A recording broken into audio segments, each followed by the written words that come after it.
আসসালামু আলাইকুম।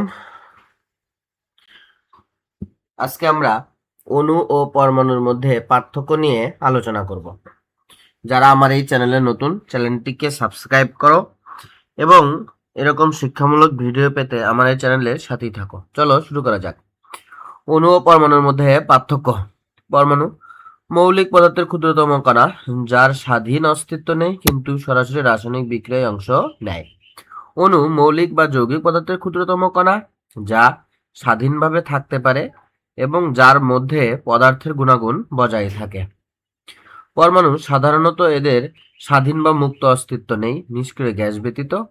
অণু স্বাধীন বা মুক্ত অবস্থায় প্রকৃতিতে থাকতে পারে। পরমাণুকে ভাঙলে ইলেকট্রন, প্রোটন এবং নিউট্রন পাওয়া যায়। অণুকে ভাঙলে একই বা ভিন্ন ভিন্ন মৌলের পরমাণু পাওয়া যায়। এরা পরমাণু সরাসরি রাসায়নিক বিক্রিয়ায় অংশগ্রহণ করে। অণু সরাসরি রাসায়নিক বিক্রিয়ায় অংশ নেয় না। বিক্রিয়ার পূর্বে অণু ভেঙে পরমাণুতে পরিণত হয়। পরমাণু নির্দিষ্ট কোনো প্রকারভেদ নেই। প্রতিটি মৌলের একটি করে পরমাণু থাকে। অণু দুই প্রকার: মৌলিক অণু যেমন O2 এবং যৌগিক অণু যেমন H2O।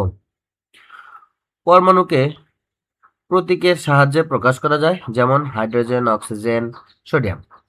অণুকে সংকেতের সাহায্যে প্রকাশ করা যায়, যেমন O2 ও H2O। পরমাণুর কোনো রাসায়নিক বন্ধন থাকে না।